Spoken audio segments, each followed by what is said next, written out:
Sir heartily welcome sir. Thank you sir.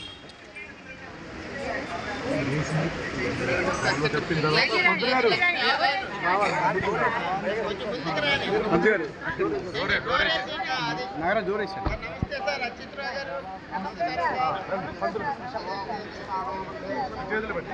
అనియ దండ నేను mic నువ్వు ఎందుకు రా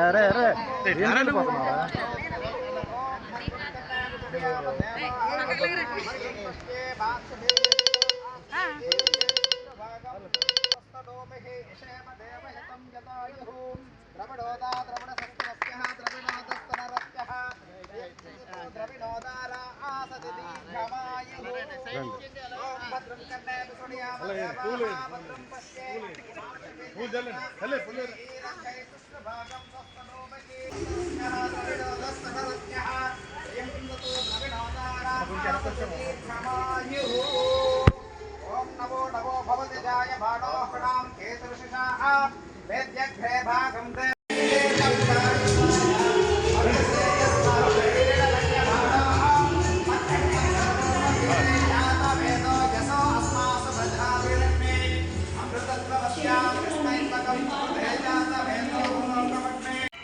ఆయన ఒక సినీ నిర్మాత, అలాగే కళాకారులకి ఎంతో సహాయం చేసేటువంటి వ్యక్తి.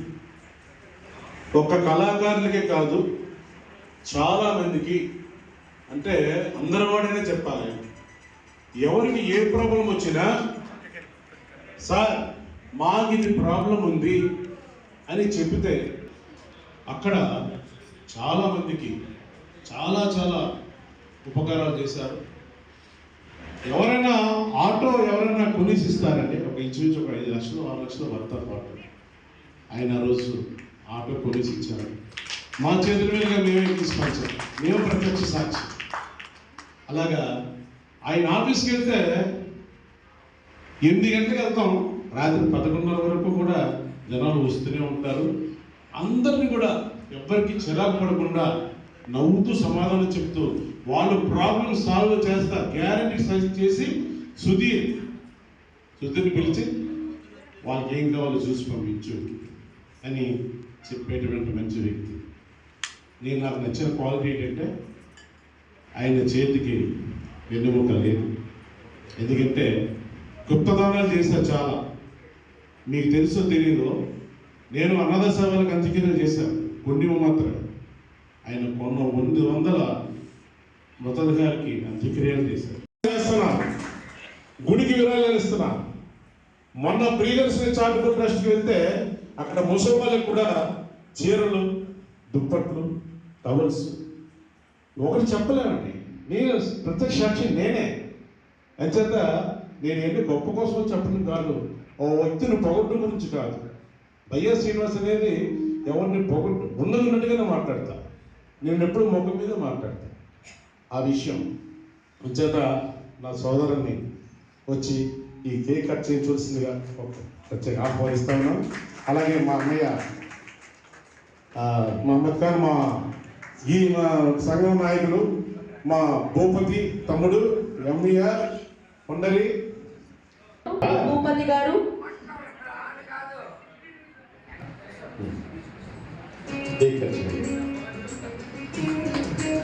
ప్లీజ్.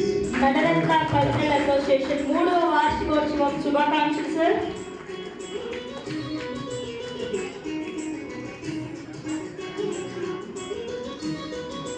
విశాఖ గాయని గాయకుల సాంస్కృతిక సంఘం వారి అభినందనలతో నటరత్న కల్చరల్ అసోసియేషన్ 3వ వార్షికోత్సవం మరింత ఘనంగా వచ్చే ఏడు మరింకో వచ్చే ఏడు జరగాలని మనస్ఫూర్తిగా కోరుకుంటున్నాం.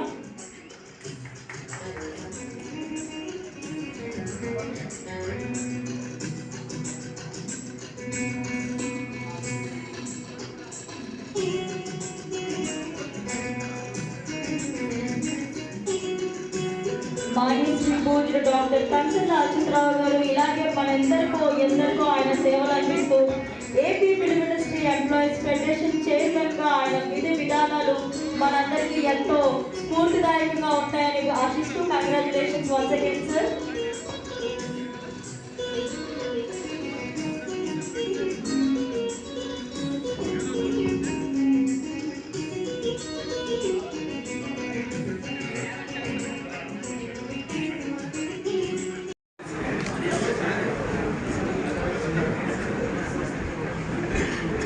గట్టి బుర్రల గారు ఎక్కడున్నారు? గట్టి బుర్రల గారు ఎక్కడున్నారు? సంఘం స్టార్ట్ అవుతా ఉంది. Thank you very much.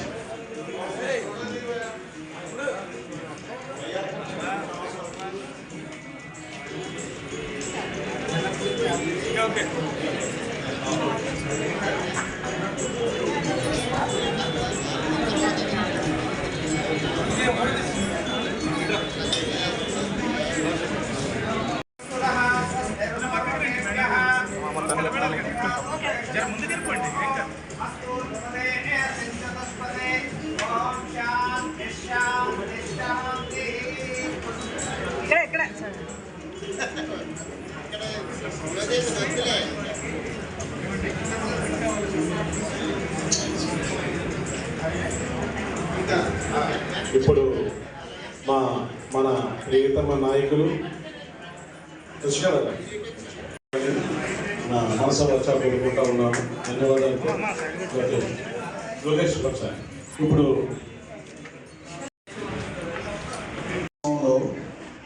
Krishnaraju గారు మేము కలిపి ఎన్టీఆర్ గారి జయంతి చేశాం.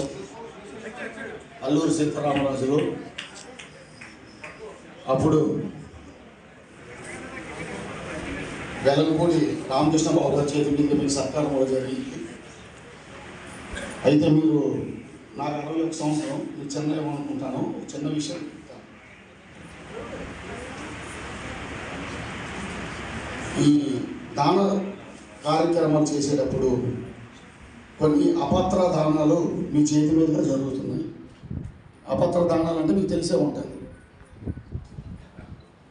అంటే మీరు సినీ ఫీల్డ్ ఉన్నారు కాబట్టి రామారావు గారు కానివ్వండి, నాగేశ్వరరావు గారు కానివ్వండి, ఒక సింగర్ కానివ్వండి, ఒక రచయిత కానివ్వండి, అలాంటి ప్రోగ్రామ్స్కి ప్రోత్సహిస్తున్నారు, మంచి కార్యక్రమాలు చేస్తున్నారు. ఇండివిజువల్గా మీరు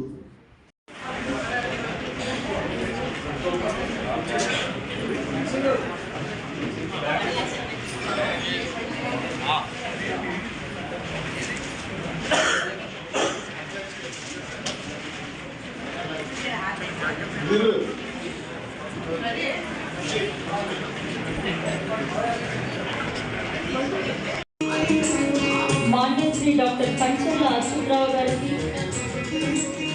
వేద ఆశీర్వచనం ఇస్తున్నారు. Thank you sir.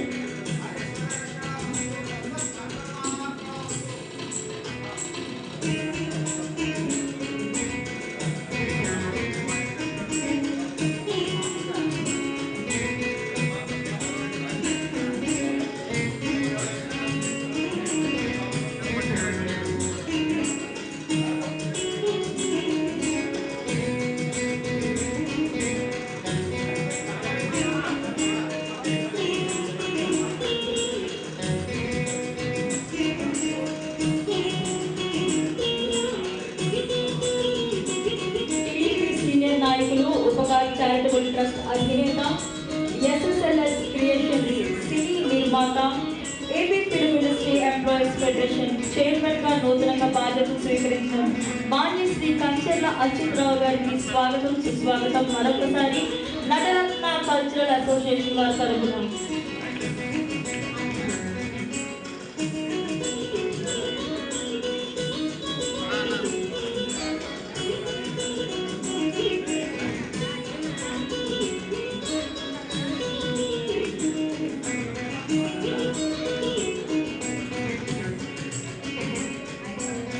విశాఖ గాయని గాయకుల్ని ప్రోత్సహించే విషయంలోనే కాకుండా టీడీపీ పార్టీలో కూడా ఆయన రాజకీయ జీవితం ఆల్ ద బెస్ట్ చెప్పుకుంటున్నాం సార్.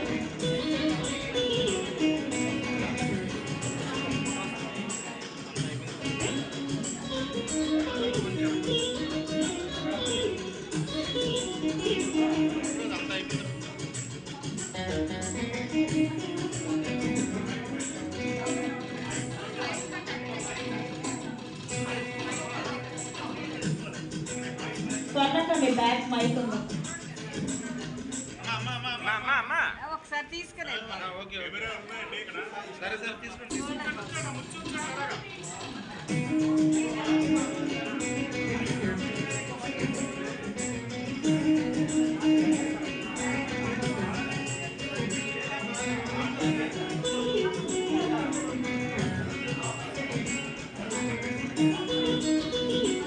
నటరత్న కల్చరల్ అసోసియేషన్ వారి సాంస్కృతిక సినీ సంగీత సేవా సంస్థ విశాఖపట్నం వారి శ్రీ బయ్యం శ్రీనివాసరావు గారి ఆధ్వర్యంలో 3వ వార్షికోత్సవ వేడుకలు ఈ రోజు ఘనంగా మాన్య శ్రీ డాక్టర్ కంచర్ల అచ్యుతరావు గారి సమక్షంలో జరుగుతున్నాయండి.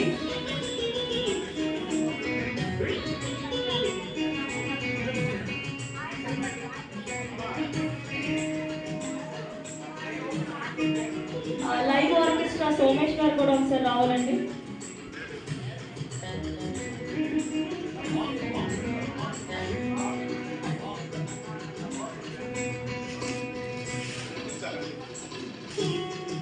ఈరోజు శనివారం అవడంతో నేను వెంకటేశ్వర స్వామి బొమ్మ బదిలీ తీసుకొచ్చాను.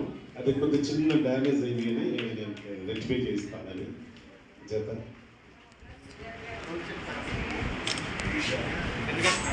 ఇంకా అన్నయ్య కబడు సాలువలు ఉన్నాయి, అందులో తీసుకుంటండి. అందులో కవర్లో ఉన్నాయి, వేసాను సాలువలు.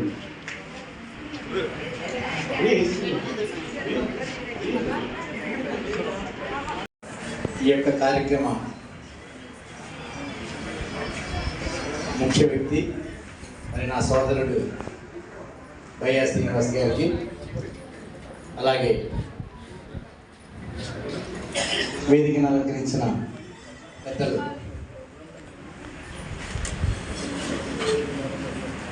ప్రతి ఒక్కరికి పేరు పేరున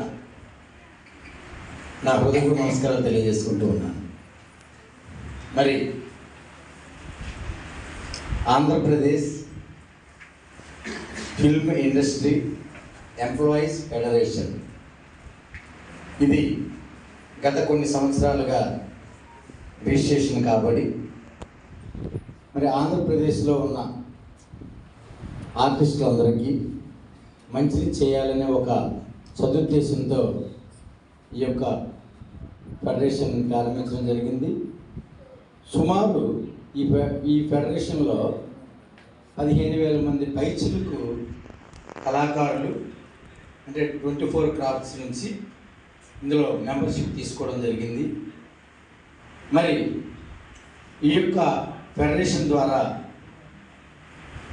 ఈ ఆంధ్రప్రదేశ్లో ఉన్న సుమారు 1,15,00,000 మంది కళాకారులు రాష్ట్రం విడిపోయిన తర్వాత చాలా ఇబ్బందులు ఎదుర్కోవడం జరుగుతుంది. మరి ఆ రోజు మద్రాసు రాష్ట్రంలో ఉండేటప్పుడు తెలుగు సినిమాలు ఏవైనా మద్రాసు వెళ్ళి చేయాల్సిన పరిస్థితి, ఏ పర్మిషన్స్ కానీ, అలాగే తెలుగు ఆర్టిస్టులు చాలామంది వరకు కూడా అక్కడ అవకాశాలు చాలా కష్టంగా దొరికేవి. ఆ తర్వాత మద్రాసు నుంచి ఆంధ్రప్రదేశ్గా విడిపోయిన తర్వాత సినిమా ఇండస్ట్రీ ఆంధ్రప్రదేశ్కి రావడానికి చాలా సంవత్సరాలు పట్టింది.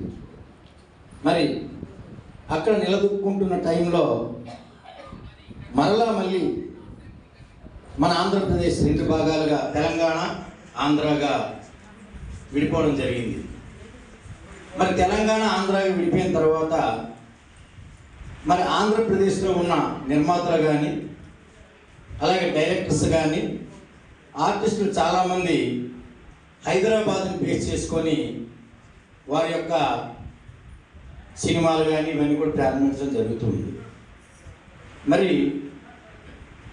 గత కొద్ది రోజులుగా అంటే హైదరాబాద్ విషయానికి వచ్చేటప్పటికి ఏమవుతుందంటే అక్కడ ఎవరైతే నిర్మాతలు ఉన్నారో, ఎవరైతే హీరోస్ కానీ మిగతా ఆర్టిస్టులు ఉన్నారో వాళ్ళు అక్కడ ఒక గ్రూప్ కింద ఆల్రెడీ తయారవ్వడం జరిగింది.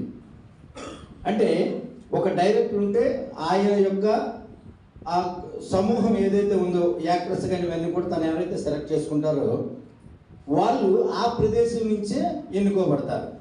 అంటే మ్యాక్సిమం మరీ ఎంతో పేరు ప్రఖ్యాతులు ఉన్న ఆర్టిస్టులు ఒకరిద్దరిని ఆ సినిమాలు పెట్టుకోవడం తప్ప మిగతా చాలామందికి అవకాశాలు దొరికే పరిస్థితి లేకుండా పోతుంది. మరి ఆంధ్రప్రదేశ్ రాష్ట్రం విడిపోయి చాలా సంవత్సరాలు అవుతున్నా మరి ఆంధ్రప్రదేశ్ రాజధాని మన మంగళగిరిలో ప్లాన్ చేశారు. ఆ రోజు రాష్ట్రం విడిపోయిన వెంటనే ముఖ్యమంత్రిగా వచ్చిన చంద్రబాబు నాయుడు గారు, మరి ఆ తర్వాత వచ్చిన వైసీపీ పార్టీ జగన్మోహన్ రెడ్డి గారు ముఖ్యమంత్రిగా 3 రాజధానులకు ఆయన ఎన్నో ప్లానింగ్ చేయడం జరిగింది. అలాగే మళ్ళీ ఇప్పుడు చంద్రబాబు నాయుడు గారు మరి 3 రాజధానులు వద్దు, మళ్ళీ మంగళగిరి రాజధానిగా పెట్టాలన్న ఆలోచన అనేది చేయడం జరిగింది. సరే, ఇవన్నీ మంచి పరిణామాలే. అంటే ఒక్కొక్కరికి ఒక్కొక్క విజన్ ఉంటుంది కాబట్టి ఆ విజన్ను బట్టి వాళ్ళ యొక్క ఆలోచన సరళి ఉంటుంది. మరి ఎంప్లాయీస్ కానీ మిగతా నీరు దగ్గర నుంచి అన్నీ కూడా పంపకాలు జరిగాయి. కానీ ఒక్క సినిమా ఇండస్ట్రీ తప్ప ఎందుకో మరి విశ్లేషణలోకి వెళ్తే మరి ఇప్పటికీ ఏపీ ఫిల్మ్ ఫెడరేషన్ కిందే ఉంది రిజిస్ట్రేషన్ అన్నీ కూడా ఏపీ మా అలాగే పేర్లన్నీ ఉన్నాయి. అయితే ఆంధ్రప్రదేశ్ విడిపోయిన తర్వాత ఆంధ్రప్రదేశ్ ఫిల్మ్ ఇండస్ట్రీ ఆంధ్రప్రదేశ్కే చెందుతుందా లేదా తెలంగాణకు చెందుతుందా? అయితే ఆంధ్రప్రదేశ్ చెందితే ఇప్పుడున్న ఏపీ ఫెడరేషన్ ఏదైతే ఎంప్లాయీస్ ఫెడరేషన్ ఏదైతే ఉందో ఇది ఆంధ్రప్రదేశ్ కంటిన్యూ అయ్యేటప్పుడు మరి ఈరోజు ఇక్కడ నిర్మాతలు కానీ డైరెక్టర్స్ కానీ సినిమాలు చేస్తున్నప్పుడు మరి ఆంధ్రప్రదేశ్లోనే ఆ సినిమాల యొక్క పేరు నమోదు చేయాలి, ఇక్కడే నమోదు చేయాలి. మరి యూనియన్స్ అన్నీ కూడా ఆంధ్రప్రదేశ్లోనే ఉండాలి. లేదు ఆంధ్రప్రదేశ్ ఏదైతే మొదటి రిజిస్ట్రేషన్ అయిందో అది తెలంగాణకి వెళ్ళిపోయింది అని మనం అనుకుంటే కనుక మరి తెలంగాణ వాళ్ళు పేరు మార్చుకొని ఆంధ్రప్రదేశ్ ఫిల్మ్ ఫెడరేషన్ అనేది సెపరేట్గా రావాలి. మరి అది సెపరేట్గా వచ్చినంత వరకు ఈరోజు ఇక్కడ ఉన్న ఆంధ్రప్రదేశ్లో ఉన్న ఆర్టిస్టులు అందరూ నిజంగా నిరుద్యోగులే. ఎందుకంటే ఆంధ్రప్రదేశ్లో ఎప్పుడైతే గవర్నమెంట్ ఇక్కడ ఫెడరేషన్ని గుర్తిస్తుందో ఆ ఫెడరేషన్ గుర్తిస్తే ఇక్కడ ఉన్న ఎవరైతే మన ఆర్టిస్టులు అందరూ ఉన్నారో నేను 24 క్రాఫ్ట్సే కాదండి, చాలామంది 24 క్రాఫ్ట్స్ అంటారు. కానీ ఒక సినిమా నడవాలి అంటే 64 కళలు ఉండాలండి. అంటే 24 క్రాఫ్ట్స్ అనేది ఒక పేరు కింద అది అయిపోతుంది, కానీ 64 కళలు లేకపోతే సినిమా అవ్వదండి. ఎందుకంటే ఒక నిర్మాతగా ఈరోజు 8 సినిమాలు చేస్తున్న ఒక నిర్మాతగా ఒక సినిమా ఆల్రెడీ రిలీజ్ చేశాను కాబట్టి మరి నాకు ఆ సాధక బాధలన్నీ కూడా నాకు తెలుసు. 64 కళలు లేనిదే సినిమా పూర్తి కాదని ఇందాక మన సోదరులు కింద ఆర్గ్యుమెంట్ చేసుకున్నారు. మనందరం 64 కళలకు సంబంధించిన వాళ్ళమే. అయితే ఈ విశ్లేషణ ఏదైతే ఉందో ఎందుకు చెప్పాల్సిన పరిస్థితి ఏర్పడిందంటే మరి ఆంధ్రప్రదేశ్ ఫిల్మ్ ఫెడరేషన్ అనేది సెపరేట్గా ఉంటే ఆంధ్రప్రదేశ్ గవర్నమెంట్కు ఇక్కడ ఏ షూటింగ్స్ అయినా ఏదైనా ఇన్కమ్ అనేది ఇక్కడ గవర్నమెంట్కి వెళ్తుంది. అప్పుడు గవర్నమెంట్కి మన ఫిల్మ్ ఇండస్ట్రీ ద్వారా ఏదైతే ఇన్కమ్ వెళ్తుందో అప్పుడు గవర్నమెంట్ దగ్గరికి వెళ్ళి మన ఆర్టిస్టులకి ఏం కావాలో మనం ఫైట్ చేయడానికి వీలవుతుంది. అంతేగాని గవర్నమెంట్కు మన ద్వారా ఏమీ వెళ్లకుండా ఇక్కడ మా ఆర్టిస్టులకి ఇల్లు స్థలాలు కావాలి, ఇలా చిన్న ఆలోచన. మరి కేంద్ర ప్రభుత్వం ఈ శ్రమ కార్డ్స్ ఇష్యూ చేయడం జరిగింది. సరే, ఈ శ్రమ కార్డ్స్ అనేది ఇష్యూ చేశారు, అంతవరకు బాగానే ఉంది. అసలు ఈ శ్రమ కార్డ్స్ ఎక్కడ చెల్లుబాటు అవుతాయి? ఈ శ్రమ కార్డు తీసుకున్న ఒక కళాకారుడు తనకి ఏదైనా హెల్త్ ప్రాబ్లం వస్తే ఎక్కడ అతను ట్రీట్మెంట్ చేయించుకోవాలి? మరి అది గవర్నమెంట్ చెప్పలేదండి. కాబట్టి నేనేమంటానంటే ఫస్ట్ నా యొక్క ప్రతిపాదన గవర్నమెంట్కి ఏమి ఇవ్వదలుచుకున్నానంటే అందరితో కలిసికట్టుగా ఈ ఫెడరేషన్ ద్వారా ఫస్ట్ ఇష్యూ ఏంటంటే ఈ శ్రమ కార్డ్స్ ఎక్కడైనా కళాకారుడు ఎక్కడ తన ఈ శ్రమ కార్డును నమోదు చేసుకుంటే ఆ ఊరిలో ఉన్న హాస్పిటల్లో గవర్నమెంట్ ఏదైతే ఆరోగ్యశ్రీ ఎలాగైతే వర్తింపజేస్తుందో అలాగే ఈ శ్రమ కార్డును కూడా ఎంత డిస్కౌంట్ ఇస్తారో, ఎంత దానికి మనం సపోర్ట్ చేస్తారో చెప్పాల్సిన బాధ్యత గవర్నమెంట్ మీద ఉందని సభాముఖంగా నేను తెలియజేస్తున్నా. మరి ఇదే కాకుండా అప్పుడు ఏమవుతుందంటే ఇక్కడ ఉన్న హాస్పిటల్స్లో మన ఎవరైతే ఆర్టిస్టులు ఏదైతే వైద్యం చేయించుకుంటారో ఆ హాస్పిటల్స్కి ఇన్కమ్ వస్తుంది, అలాగే ఆ ఆర్టిస్ట్కి ఇన్కమ్ వస్తుంది, తన తాలూకా ప్రాబ్లం సాల్వ్ అవుతుంది. ఇన్ టైం గవర్నమెంట్కి ఇన్కమ్ అనేది జనరేట్ అవుతుంది. మరి ఇదే కాకుండా మరి అంటే ముందు మనకి ఈ శ్రమ కార్డు అనేది ఓకే అయితే తర్వాత మన తాలూకు కాల పరిమితిని మనం ఫైట్ చేయడానికి వీలుంటుంది. ముందు అసలు ఒక ఇష్యూ అనేది మనం క్లారిటీగా గవర్నమెంట్తో ఫైట్ చేయగలిగితే ఆ తర్వాత టైం అనేది ఈరోజు ఎంప్లాయీస్కి ఆ రోజు చాలామంది ఫైట్ చేశారు. 58 సంవత్సరాలు కాదు, 60కి పెంచండి, 62కి పెంచండి, 65కి పెంచండి అన్నారు అప్పుడు పూర్వంలో. కానీ 58 సంవత్సరాలు పెట్టారు. తర్వాతకి వచ్చిన గవర్నమెంట్స్ వాళ్ళకి వెసులుబాటుని బట్టి వాళ్ళే 60 చేశారు, 62 చేశారు, ఇంకా 65 కూడా అవ్వచ్చు ఒప్పుకుంటే చేయడానికి ఇబ్బంది లేదు. కాబట్టి టైం అనేది ఇక్కడ మనకి ముఖ్యం కాదు. కాబట్టి టైం అనేది ఎలాగైనా మనం ఫైట్ చేసి తెచ్చుకోవచ్చు, అది పెద్ద సమస్య కాదు. ఇదే కాకుండా ఇక సినిమాలు, నేను ఒక ప్రొడ్యూసర్ని. ఎస్ఎస్ఎల్ఎస్ క్రియేషన్స్ ద్వారా కంటిన్యూటీ పిక్చర్స్ చేయాలనే నా ఆలోచన. అసలు యాక్చువల్గా మిగతా ఏరియాస్లో మిగతా స్టేట్స్ నుంచి చూస్తే కనుక ఆంధ్రప్రదేశ్లో, ఎందుకంటే నేను అన్ని ఏరియాల్లో నా ఈ 8 సినిమాలు కూడా డిఫరెంట్ ఏరియాస్లో షూటింగ్ చేయడం జరుగుతూ ఉంది. అన్ని ఏరియాలని చూస్తే అరకు వ్యాలీ లాంటి అద్భుతమైన ఏరియా ఎక్కడ లేదండి. కానీ అలాంటి మంచి మంచి లొకేషన్స్కి వెళ్ళడానికి మనకి రోడ్డు మార్గాలు లేవు.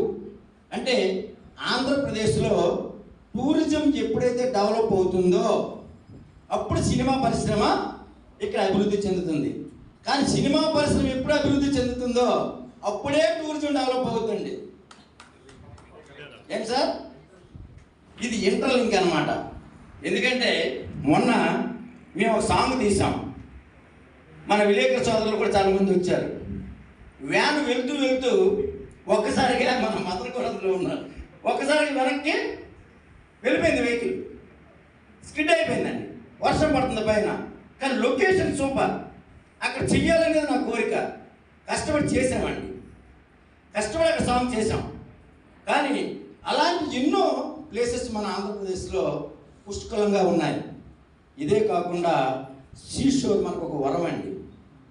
నేను నిర్మాత, ఇది దర్శకుడు, మిగతా డ్యాన్స్ కొరియోగ్రాఫర్స్ అందరూ కూడా సార్ మనం ఒక సాంగ్ గోవాలో చేద్దాం అన్నారు సార్. గోవా వెళ్ళి చూడడం జరిగింది. అయితే విశాఖపట్నంలో కూడా కొన్ని ప్లేసెస్ చూడడం జరిగిందండి. గోవా కంటే విశాఖపట్నమే బెటర్ అని నేను నిర్ణయం తీసుకొని ఆ సాంగ్ని విశాఖపట్నం మన బీచ్లో చేయడం జరిగిందండి. గోవాకి బాబులా వచ్చిందండి సాంగ్. అంటే ఎప్పుడు కూడా ఇక్కడ ఉన్న నిర్మాతలు వస్తాను, మీకు తెలిసిన వ్యక్తులను మీరు పరిచయం చేయండి. అందరూ సభ్యులుగా ముందు ఇందులో చేరండి. చేరిన తర్వాత ఆ సభ్యులుగా ఉంటే ఏంటి లాభమో మీ దగ్గర కూర్చునేటప్పుడు నేను టోటల్గా మీకు ఎక్స్ప్లెయిన్ చేస్తాను. చేసిన తర్వాత అప్పుడు గవర్నమెంట్ దగ్గర మనం ఏమండి, గవర్నమెంట్ ఒక్కొక్కసారి మనం వెళ్ళాలి, కానీ మంది ఎక్కువైతే గవర్నమెంట్ ఎక్కడికి వస్తుందండి? ఎక్కడికి వస్తుంది సార్? ఆ మన దగ్గరికి వచ్చే విధంగా చేయగలం, చేసుకోగలం. కాబట్టి యూనిటీగా ఇక నుండి ఇంతవరకు ఏం జరిగిందో ఏంటో నాకు తెలియదు, కానీ ఇక నుంచి అందరం ఒక కలిసికట్టుగా ఏమండి, దేనికి ఒక 5,000 ఖర్చు పెట్టట్లేదు చెప్పండి, దేనికి ఒక 10,000 ఖర్చు పెట్టట్లేదు చెప్పండి. నిజంగా మనకు ఆరోగ్యం ఇబ్బంది అయితే 5,000 10,000 మనం ఖర్చు పెట్టుకుంటున్నాం. కానీ మన తాలూకు టోటల్ లైఫ్, మన పిల్లలు, మన స్నేహితులు, మన ఫ్రెండ్స్, మన అన్నదమ్ములు అందరూ ఈ ఇండస్ట్రీ మీద బ్రతకాలనుకునేటప్పుడు, ఎందుకంటే ఆర్టిస్ట్కి వేరే విద్య రాదండి. చాలామంది నాకు చాలా విధాలుగా అడుగుతూ ఉంటారు, సార్ ఆర్టిస్టులకి ఏంటి సార్, వాళ్ళు వేసుకున్న డ్రెస్సులే లక్షల మీద ఉంటాయి, వేల మీద ఉంటాయి సార్ అని. ఏమయ్యా, పైన ఉన్న డ్రెస్సులే చూసావు, లోపల ఉన్న బాధల్ని నువ్వు చూడలేవు, అవి కనిపించవని చెప్పా. ఎందుకంటే మన నిజ జీవితంలో మనం నటిస్తున్నాం, మనం బ్రతకడానికి మనం నటిస్తున్నాం, కానీ బ్రతకలేకపోతున్నాం. కానీ ఇక నుంచి అది జరగకూడదు. రేపు 1వ తేదీ నుంచి ప్రతి ఒక్కటి పేపర్ మీద నేను పెట్టి మరి ప్రతి ఒక్కటి నేను అప్రోచ్ అవుతాను. మీకున్న ఏవైతే డౌట్స్ ఉంటాయో అవన్నీ కూడా నాతో షేర్ చేసుకోండి. ప్రతి నెల, ప్రతి 15 రోజులకు ఒకసారి, ప్రతి వారానికి ఒకసారి అవసరమైతే మనం మీటింగ్స్ కాల్పాటు చేసుకొని మన యొక్క ఈరోజు ప్రతి ఒక్క కళాకారుడికి సొంత ఇల్లు అనేది 85% పీపుల్కి లేవండి. మిగతా 15 మందికి ఎలా వచ్చే ఇల్లు అంటే తదనంతరం వారసత్వం మీద వచ్చిన ఇల్లులే తప్ప ఇండివిజువల్గా ఇల్లులు ఎవరికి లేవు. మరి ప్రతి ఒక్కరికి హౌస్ అనేది కావాలి. మెయిన్ హెల్త్ ప్రాబ్లమ్స్ అండి. కరోనా వచ్చినప్పుడు పిట్టలు రాలిపోయారు జనాలు. మరి అలాంటి పరిస్థితుల్లో ఏవో 1-2 సంస్థలు మన ఆర్టిస్టులకి చిన్న చిన్న సహాయం చేసే తప్ప గవర్నమెంట్ నుంచి అయితే స్వచ్ఛందంగా ఆర్టిస్ట్కి ఇవ్వలేదండి, ఇవ్వలేదు కూడా. మరి అలాంటి పరిస్థితుల్లో మన యొక్క ఉనికిని మనమే కాపాడుకుంటూ గవర్నమెంట్ నుంచి మనకు కావాల్సిన ఫెసిలిటీస్ ఏవైతే ఉన్నాయో అవి తెచ్చుకుంటూ మనం ఏదైతే ఇక్కడ యూనిటీగా మనం కొంత అమౌంట్ ఇన్వెస్ట్ చేస్తున్నామో దాని ద్వారానే ఉపాధి మనం పొందే విధంగా నేను మంచి ప్లానింగ్ అనేది తయారు చేయడం జరిగింది. మరి అలాంటి పరిస్థితుల్లో ఈరోజు మరి నాకు దీన్ని నేను ఆత్మీయత అని అనుకుంటా. సన్మానాలు అనేవి ఇక్కడ ముఖ్యం కాదు. ఆత్మీయత అంటే నా మీద ఉన్న అభిమానం. ఈ అభిమానంతో నన్ను పెద్దలందరూ వాళ్ళ ఒక దండ వేస్తుంటే, ఒక షాలు పడుతుంటే బాధ్యత నా మీద పెరిగిందండి.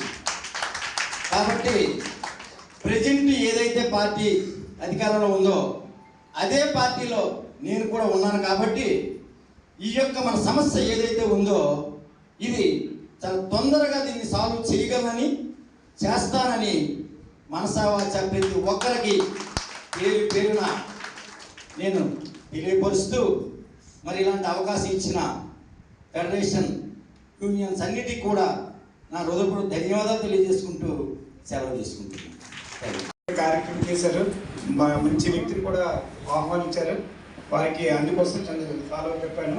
ఇంకోటి ఏంటంటే సార్కి కంచె లచ్చితర గారికి చిన్న విన్నపం సార్. ఒక ఎన్టీ రామారావు అభిమానిగా మీరు నిర్మాతగా అంటే ఇప్పుడు బైఎస్డీన్ అయ్యా మీకోసం చాలా చెప్పాడు. అప్పటివరకు మీకోసం ఏంటో మాకు తెలియదు. మీరు మా తూర్పు నియోజకవర్గం అన్నారు కానీ మాకు తెలియదు. కాబట్టి చిన్న రిక్వెస్ట్ ఏంటంటే నిర్మాతగా ఉన్నారు కాబట్టి విశాఖపట్నంలో కళాకారులు ఉన్నారు, కళాకారుల అసోసియేషన్ బైఎస్డీన్ అయ్యా భూపతిగా మెయింటైన్ చేస్తున్నారు. వారిద్దరు దానికి ఇక్కడ కళాకారులు ఒక 10 మంది తీసుకొని ఒక ఇద్దరికో ముగ్గురికో ఒక పాటలో మీకు ఛాన్స్ ఇస్తే జీవితంలో మీ పేరు చెప్పుకుంటారు సార్.